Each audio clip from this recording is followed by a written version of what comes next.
with hearing, let's think back to electricity real quick.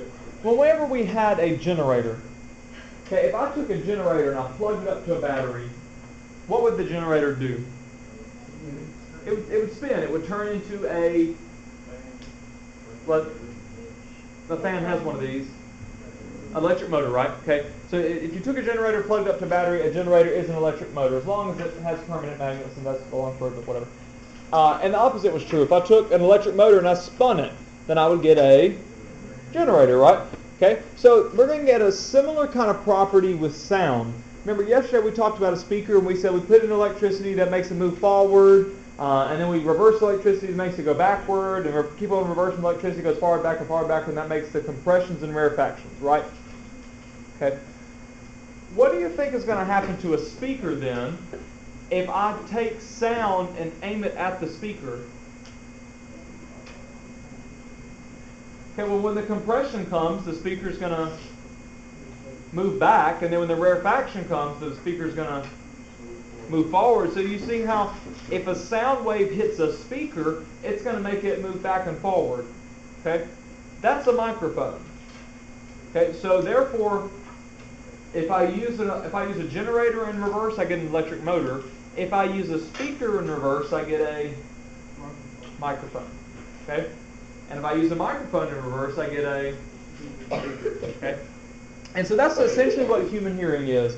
Human hearing is a biological microphone. Okay? And so what we're going to go through today is the parts, okay, and how does the biology of your ear turn sound waves into hearing. Okay? And it's going to do that through 3 steps. Okay? The first step it's going to do is collect sound. Okay, and y'all could put this on the back of the sheet if you want to, I guess. I can write here. 3 steps. The first step, guys, is collect sound or gather sound.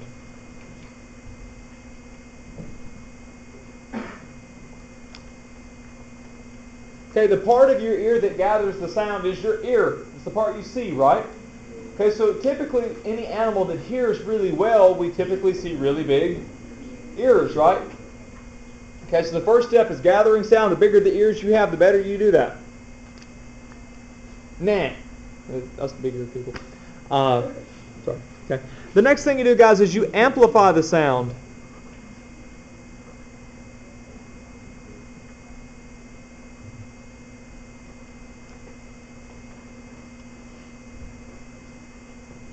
In the same way with an electric guitar, if you have an electric guitar and you're playing your electric guitar with it not plugged up, don't really hear anything, right? I mean, it's not very loud. But if you plug it up to the amplifier, it gets louder. Okay? So the second step that your ear does is it takes the sound and amplifies it. It makes it louder. Okay?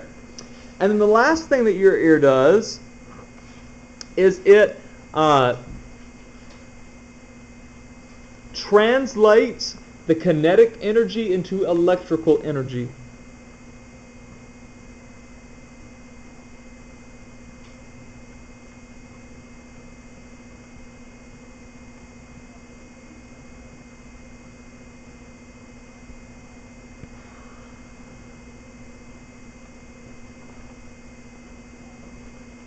Okay, so the kinetic energy is those particles in the air moving back and forth. It's the parts in your ear that are going to be moving.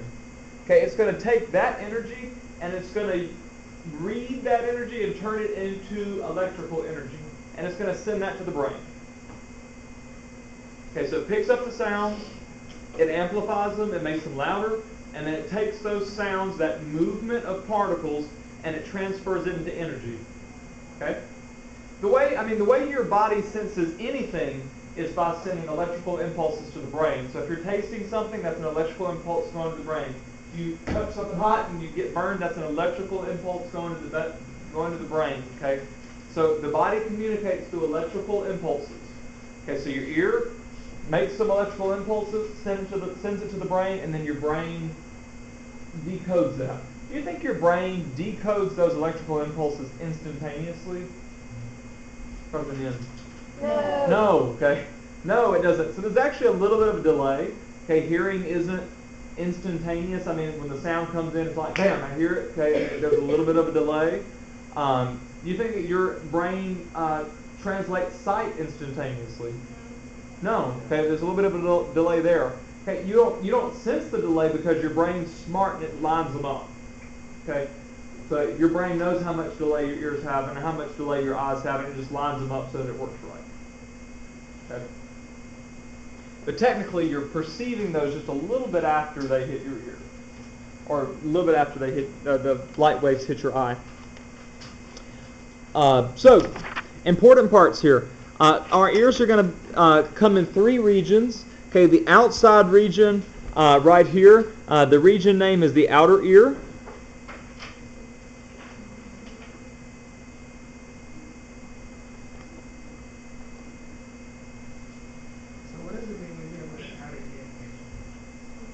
If you have an outer ear infection, there's some sort of infection, bacterial or viral or something that is on the outside of this eardrum. If you have an inner ear infection, then it's on this side of the eardrum. What do you mean the balance of stuff? It does. It can affect your balance, and we'll talk about that in a little bit. The balance part. Okay. The outer ear, guys, is used to gather sound waves. Okay, so this collects and gathers sound waves.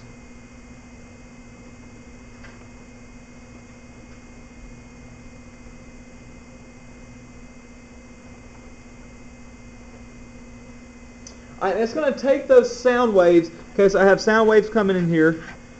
Okay, and it's going to direct them down this canal here. And it directs them down the canal until they get to this part right here, which is called the tympanic membrane.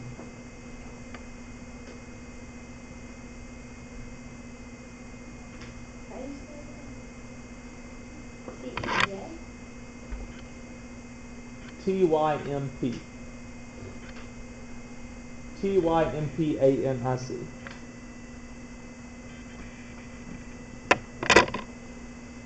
Okay, you know when you're in the orchestra, the really huge drum, boom, boom, boom, called the tympani, right? The tympani. Okay, so the tympanic membrane has another name. It's also called the eardrum. Okay, so the tympanic membrane is also called your eardrum. Okay, the tympanic membrane is a very, very thin membrane of skin. Okay, it's less than 0.1 millimeters thick. Okay, so extremely thin, less than 0.1 millimeters thick, and it's able to move back and forth. Okay, so kind of like a speaker or a microphone would. Okay, so this would be like the speaker. This part right here would be kind of like the speaker cone. Okay, it's able to move back and forth and back and forth. That's the tympanic membrane. Okay, and the tympanic membrane is what picks up the sound vibrations. Okay, so this is the part that vibrates. Is that our eardrum too? Yes. Okay, so the tympanic membrane, eardrum, same thing. How big is it? It's less than 0.1 millimeters thin. So the thickness of that membrane. Okay, so if it's a really, really loud sound and it's moving it really, really fast back and forth or really, really hard back and forth, and that can cause your ear to, you've ever heard people having a busted eardrum? Okay, that's what causes that. Okay, overstressing that tympanic membrane. Okay, so basic functionality of how this works. Okay, the sound waves are coming in now.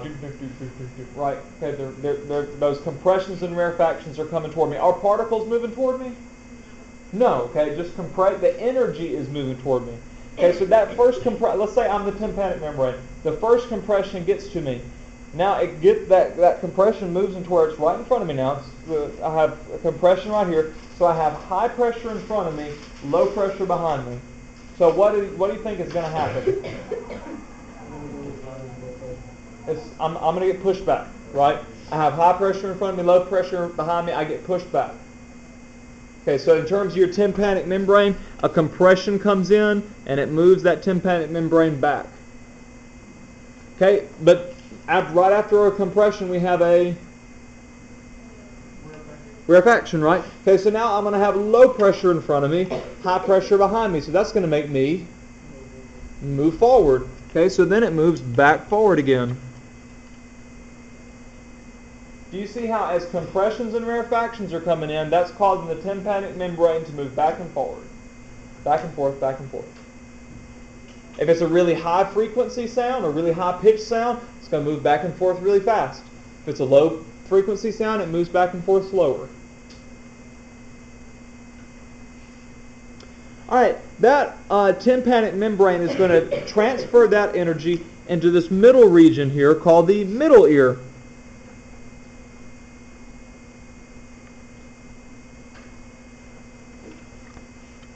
Sorry. Okay, and the middle ear, guys, is what we're using to amplify sound.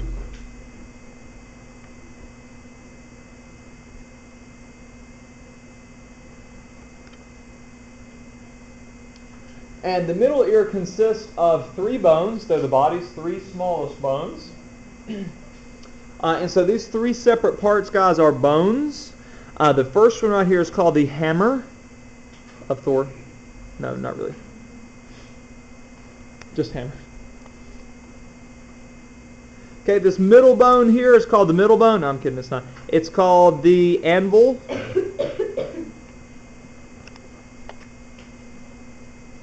And the last bone here, the one with a little U shape, is called the stirrup.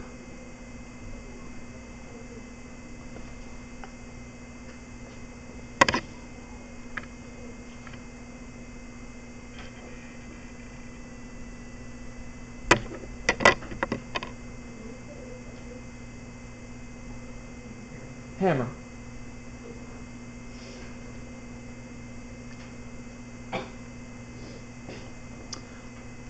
Okay, so the here's the way I remember it. Okay, the tympanic membrane, also called the eardrum. If you wanted to use a drum, you might could use a hammer on a drum. That would, that's what typically sometimes they're called hammers, like in a piano. That's called a hammer.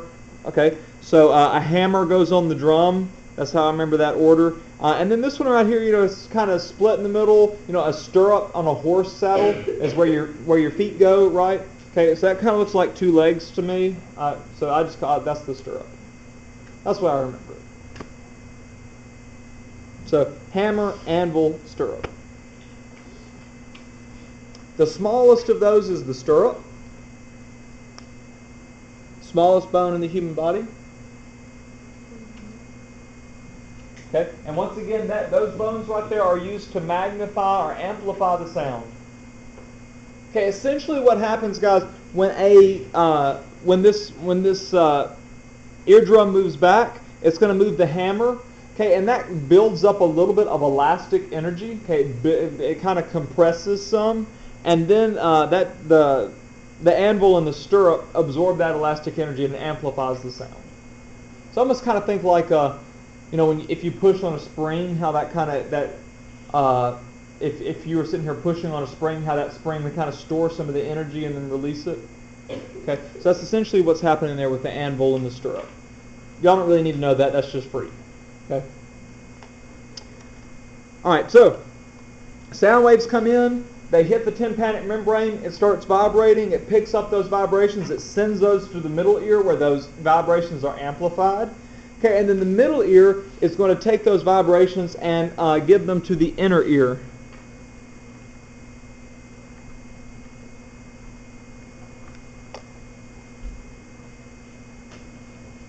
Okay, guys, and the inner ear is used to, that last function, the inner ear is used to translate the kinetic energy into the electrical energy.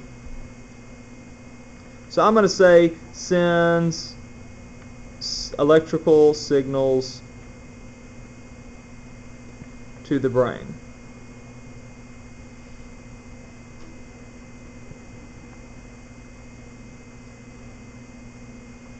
Okay, there's only one part of the inner ear that we're really going to focus on too much, and it's this little part with the curly thingy right here. Okay, and that is called the cochlea.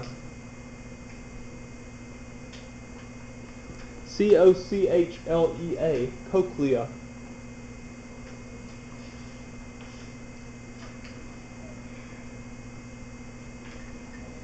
And that cochlea, guys, is essentially a sac of fluid.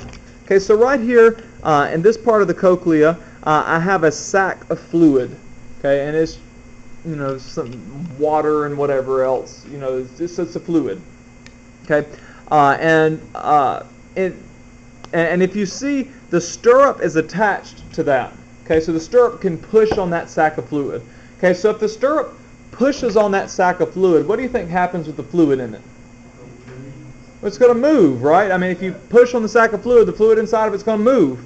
Okay, so the only place it has to move is through this little curly Q right here, which is just basically a tube. I mean, you could take it and you could unwind it. It's just like a rolled up tube. Okay? So when it pushes on that, that fluid is going to leave here and it's going to go through that tube. That makes sense? Okay, so a compression comes in, that compression makes the stirrup push on that, and the fluid goes through that tube. Okay, well then a rarefaction comes in, and the stirrup doesn't push on there as hard anymore, so the fluid is going to go back out of the tube, back into the sac, right? So now it's going to go back the other way. That makes sense? So it pushes on the sac, the fluid goes this way. Okay, it stops pushing on the sac, the fluid comes back. Okay, so it goes back and forth. Make sense? Okay, inside of this tube, guys, we have little hairs.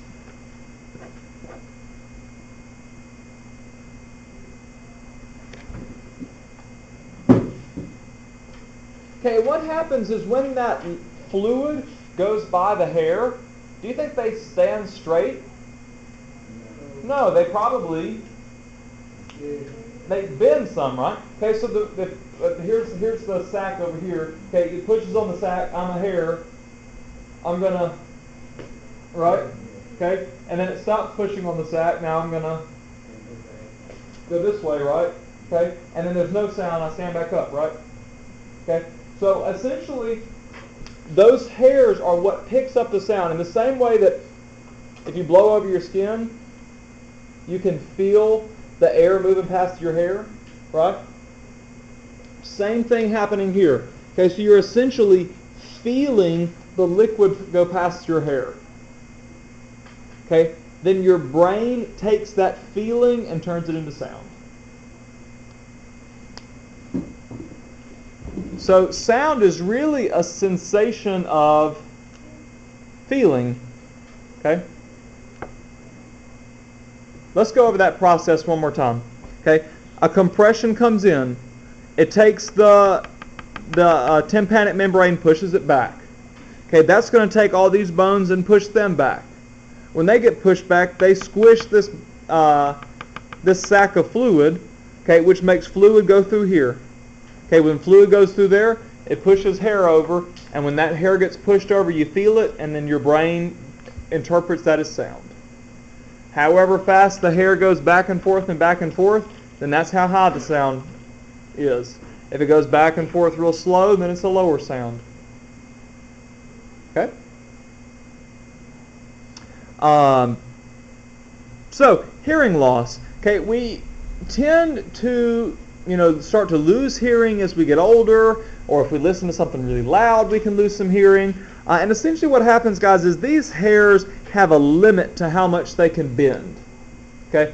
If a really loud sound comes through, then one of these hairs can bend down and not come back up. Okay? And essentially, as you get older, that's what happens. Okay? Those hairs bend down, they don't come back up. Okay? And so as that happens, now I feel less. It feels like less fluid's moving, so it sounds quieter because it doesn't feel like as much fluid's moving. Okay? And so you go to a rock concert, you notice how right afterwards you kind of hear a ringing sound and everything sounds really quiet? Okay? That's because those hairs are laying down, okay, and they take a while to come back up. Okay? You're not as sensitive to hearing anymore because those hairs have been damaged.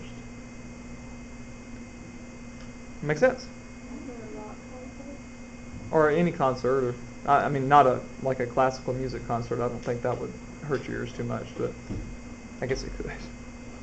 You know how when you get too heavy, you get the optical ones, or Mhm. How does the one that comes out like I'm not really all that familiar with those. Mhm. What happens if when we ride a car and like a crack window and the car popping? Okay. You remember right here we said that when the compression comes in, that's an area of high pressure, and then when the rarefaction comes in, that's an area of low pressure. But when you open the window, it changes the pressure in the car.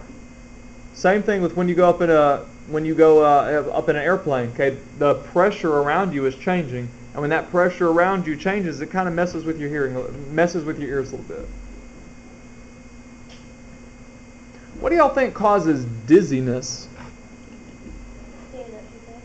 Okay, I mean, like stand up too fast, if you're spinning. High blood pressure. Okay, if you're moving around a whole bunch, do you think that fluid just stays right there? No. Mm-mm. Okay, so if you're spinning, doing crazy things, then that fluid's moving around in there. Okay, and so that affects the cochlea affects your balance.